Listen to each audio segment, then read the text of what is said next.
The new year is here, and many of us are starting. We're starting new, we're starting fresh, working on goals and resolutions.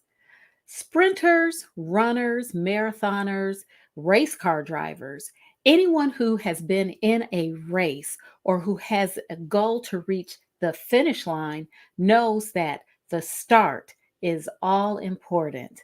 And we're going to talk about how you can get to within 3 steps of your finish line quickly in just a moment.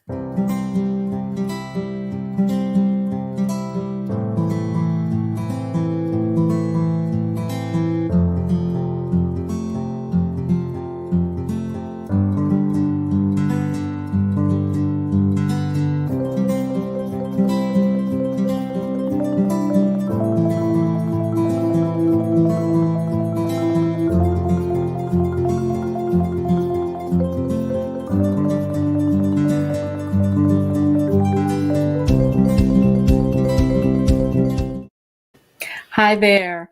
I'm Marcyline Bailey, and you are inside of Stress Talk with Marcyline. Now, you might think that the topic of discussion during these sessions is only stress, right? What I aim to do is to help you to tamp down the overwhelming stress that you might experience throughout your day by giving you tips and techniques, as well as things to think about so that you can avoid being overwhelmed with stress.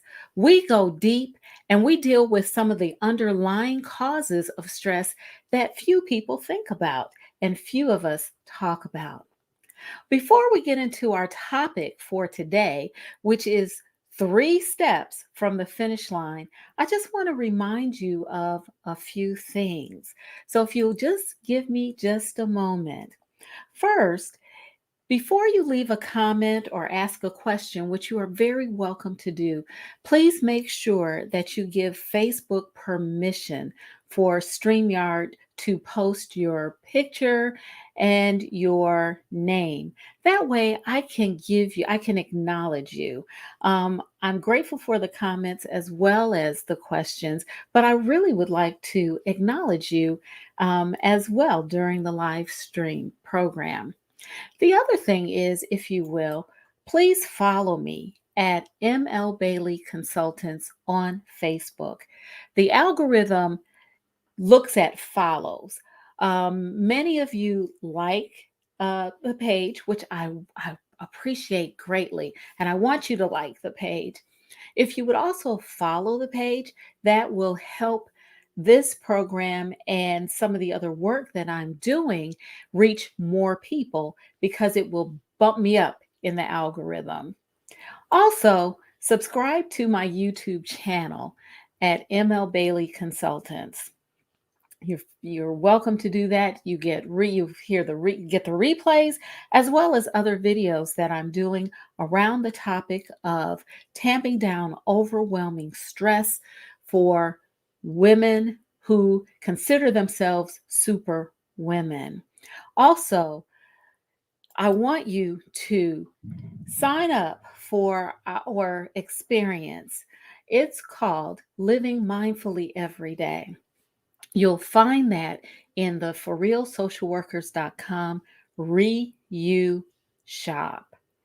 ReU stands for renew, refresh, and regenerate. So the ReU shop, please sign up for Living Mindfully Every Day. That experience is going to occur on Monday, January 17th. And as a viewer, subscribers to my newsletters, and supporters of what I'm doing may use this coupon code.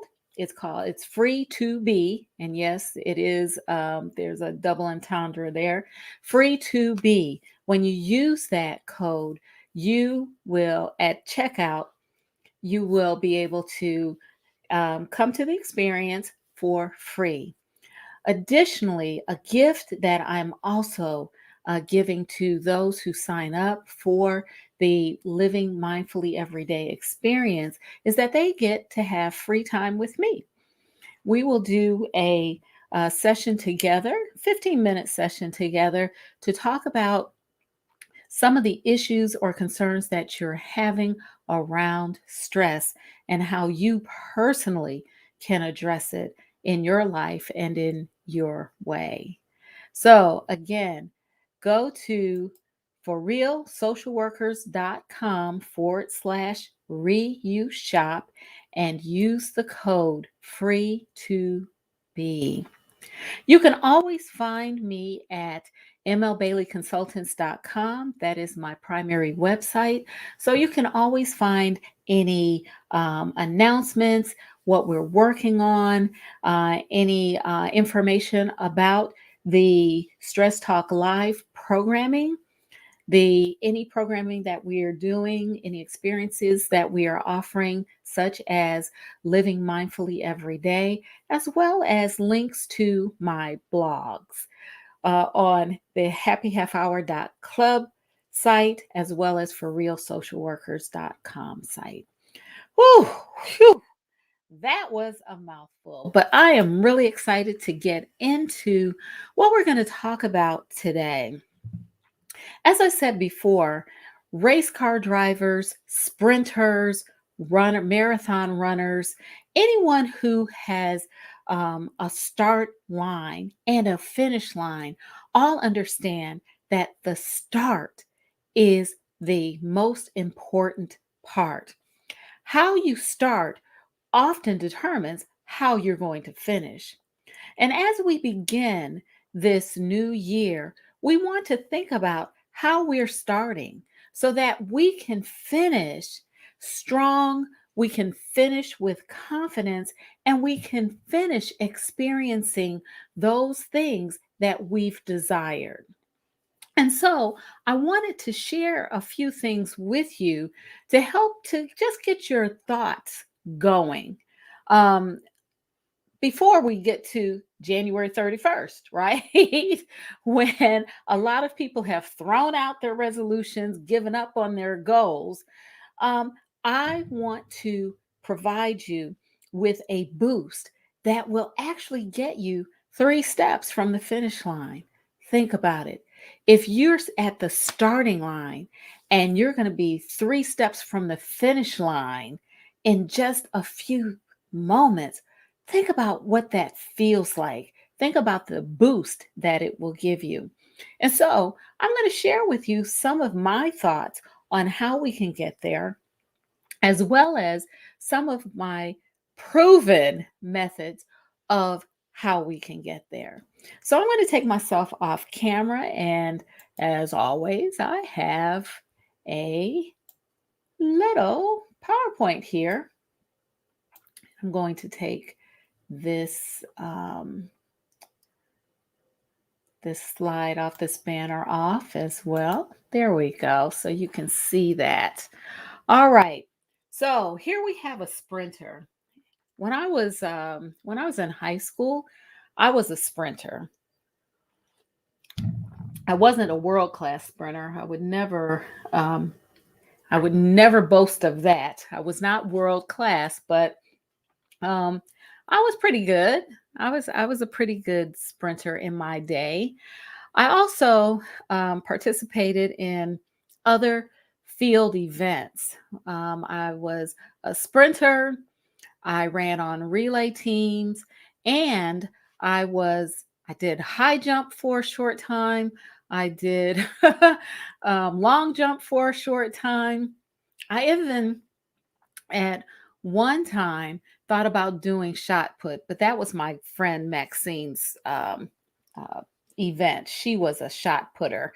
And some of my other friends did long distance running, like Frenette was a long distance runner, and Teresa was a long distance runner. But I was a sprinter. I loved sprinting. And one of the things that we learned as sprinters in particular is that form means the world. When you start your race, it is important to have certain things in place.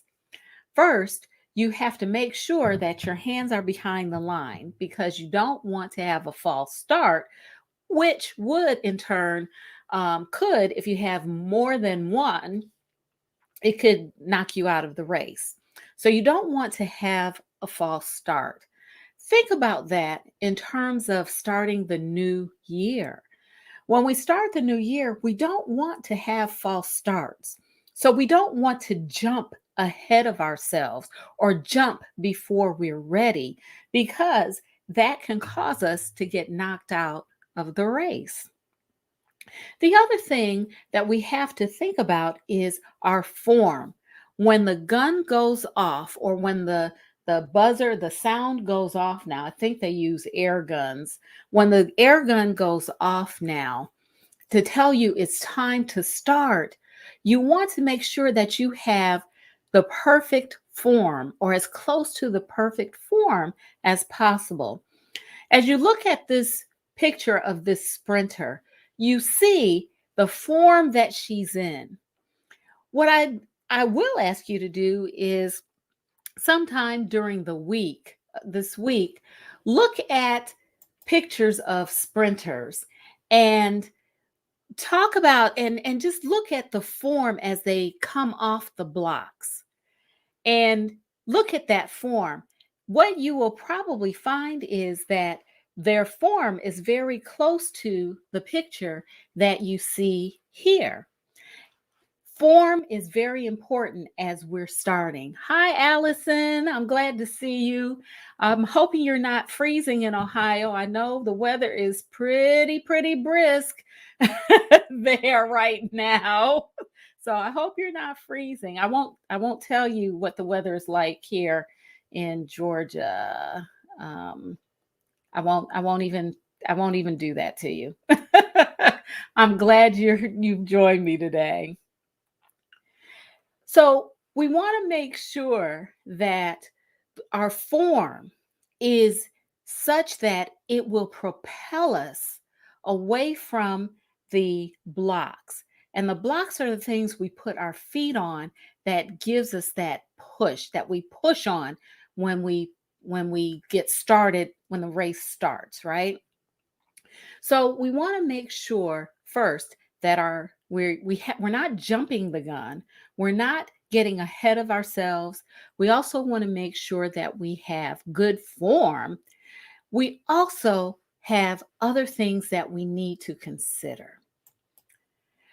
First, when you're starting out with a goal, when you're starting off, especially in the new year, there are certain things that people think about when they have something in mind that they want to do and they start thinking about their goal, right? They want to know what do they want to accomplish? That's the first thing. What do we want to accomplish? And they set that in front of them. For someone like me, I want to I want to become more consistent in with my physical activity. So that is my goal. That is a goal that I've set out for myself. Some may want to lose weight. Some may want to watch less television. Some may want to be in a temperature that's warmer than 32 degrees. Allison, I'm not going to pick on you. I'm not. I promise you, I'm not going to pick on you. Allison said, I said that because Allison said that it's been cold.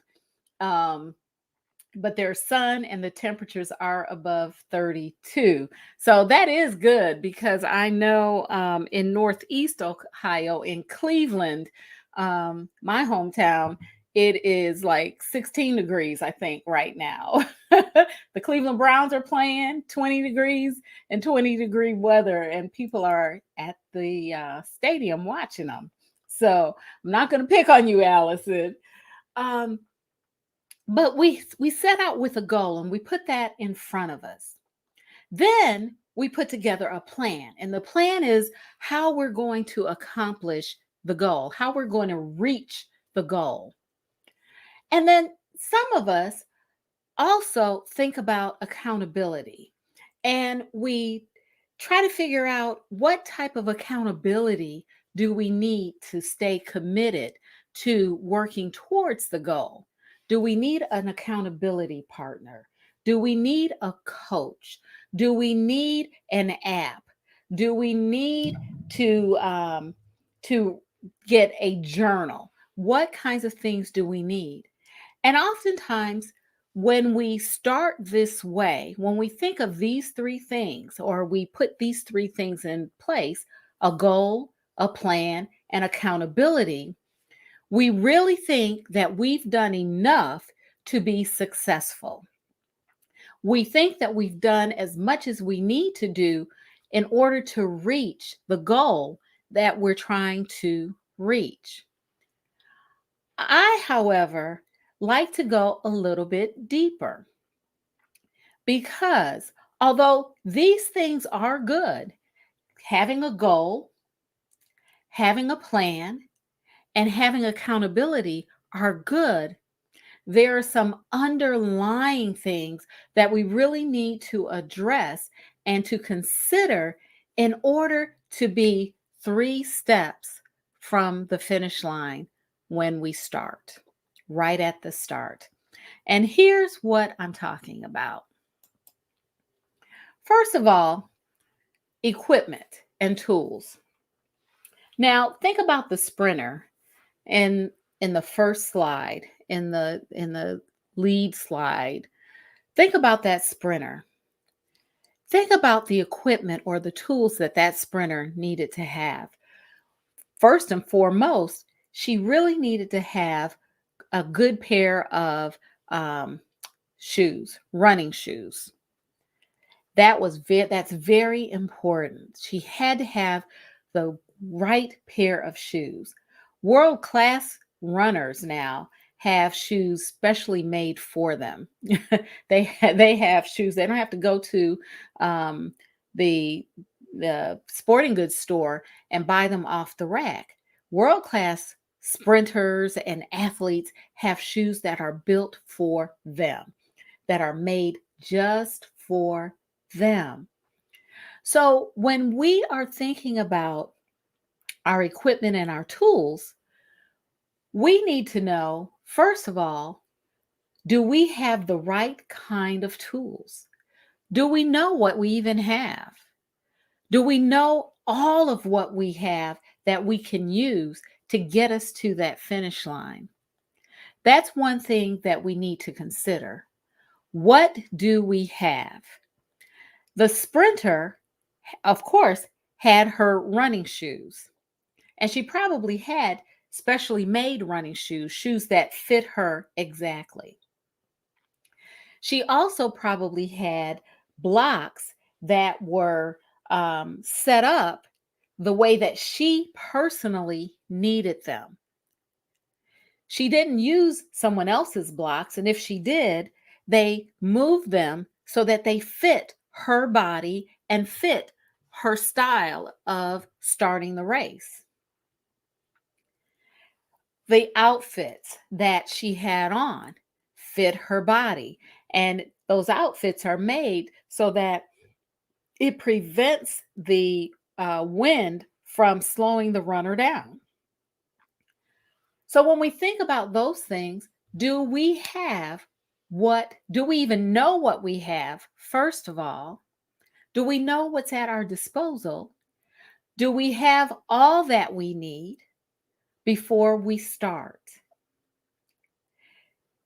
I don't, and I'm not just talking about, for example, someone like me who wants to increase, become more consistent uh, with my fitness. Of course, I can get um, dumbbells, and I can get the yoga balls or whatever I need. But what are some of those other things that I might need in order to become more consistent? private time, a space to do my exercising, um, having my family cooperate by allowing me that time. Those are all considerations. The other thing that we need to know is, are the tools and the equipment that we have in good working condition? Does it work? That same sprinter in our first slide could have the best shoes in the world and the best shoes made just for her. But if her shoelaces were untied or if her shoelaces broke, they probably wouldn't work so well. So we need to have an understanding of what we have. Are the tools that we have in good working condition? Are they operational? And yes, I'm not just talking about physical things, and we'll get into that a little bit more. The other thing is, do you know how to use your tools to get the best benefit in order to help you propel yourself to the finish line? Do you know how to use your tools? Oftentimes we have tools in our bucket, our toolkit, our personal toolkit, but we try to do what other people do with them, with their tools, and it doesn't work for us. We have to be aware of the tools that we have and how we can get the best benefit from the tools that we have without looking at someone else and what they're doing. So, the first step to getting to the finish line quicker without a lot of stress is to know the equipment and the tools that you have in your toolbox to help you to get there.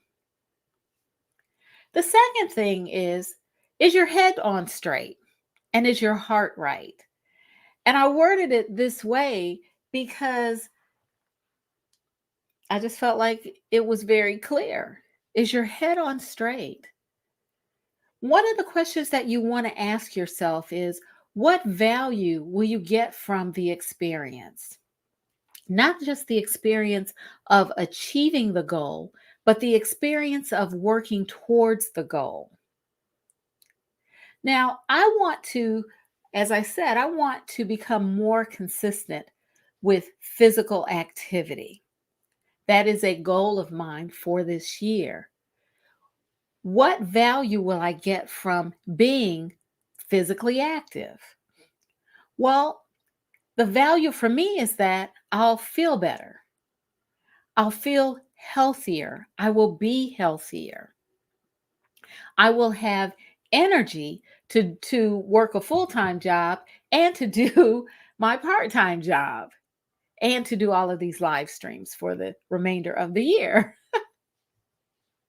So the value for me is is about well-being. It's about feeling good. It's about having energy. It's about waking up without hurting, without aches and pains. That's the value for me. What value will you get from the experience? I'll give you another example. I know some people have decided that they're going to travel. They're going to go to different countries and travel. What value will they get from that experience? Of course, they will have an opportunity to see other places and to experience new foods and new environments and different people. That's a value and that's a valuable experience. It's not just about travel. The goal could be, I want to travel. It's not just about travel. There's a value that is connected to that. And having an understanding of that value gives us the, um, it helps us with commitment and it also helps us with motivation to work towards the goal. I alluded to this when we were talking about equipment and tools. Are you looking at others? Are you looking at what others are doing? If your head is on straight, you see what others are doing, but you're not following them, or you're not taking on what they're doing just because they're doing it and you want to be like them. You don't have to keep up with the Joneses or the Smiths or the whoever's, the Dells. You don't have to keep up with them. You want to be you. And so, when I ask, is your head on straight and is your heart right? Are you doing things? Are you setting goals? Are you talking about reaching goals because that's someone else's goal? Or is what you're working on your goal, where you will experience value from working towards that? The third thing, which is very key, and the third thing that which is very key, is hindering beliefs. And Allison brings up a um, very important thought. Using our own tools is key, absolutely. Forcing my square into someone's circle doesn't work. Embrace me. Absolutely, Allison. Absolutely. We need to be free to be who we are without feeling like we have to be someone else or trying to fit ourselves square peg into a round hole. We have more satisfaction and we have less stress when we can truly be, genuinely be ourselves, embrace ourselves. Absolutely, Allison. The third thing, in terms of having our heads on straight and our heart right, is what are some of those hindering beliefs that lurk below the surface? And we don't always want to talk about those things. We don't want to address those things. But that they're very key to being able to reach those goals that we've set for ourselves. What are those hindering beliefs? And it's helpful to work closely with someone, either a therapist or a coach, who can help you to identify those hindering beliefs and help you to work through them so that they don't stop you from reaching the finish line. You can, we, in keeping with our runners analogy, you can also think of those hindering beliefs as hurdles. When I ran hurdles, I hated it. I hated hurdles because I was always afraid I would hit the hurdle and either fall and break something, or I would hit it and it would hurt. And I had friends who ran hurdles, and I'm telling you, if you hit that hurdle and hit it the wrong way, that thing can pop up. And not only will it grab onto your ankle, it'll pop up and it can flip and actually hit you in the head. So hurdles, hurdles are a monster. So we want to, and we can see the hurdle, but if we don't know how to get over that hurdle using the correct form, not only will it slow us down, not only can it prevent us from getting to that finish line, it can also hurt us and prevent us from finishing the race. So let's go on. We've talked about equipment and tools. We've talked about having our head on straight and our heart right. What else is there? Are we ready? Are we set? No, no, no. Wait just one moment. What preparation have you had before you working towards that goal that you desire? What preparation? Now you might say, well, wait a minute, you know, no preparation. I might just be starting an exercise routine, or, wait a minute, I might just say I want to travel. And what are you talking about? Preparation. What I'm talking about is exercising when we exercise, and I've told you I'm working on my fitness, walking is an exercise.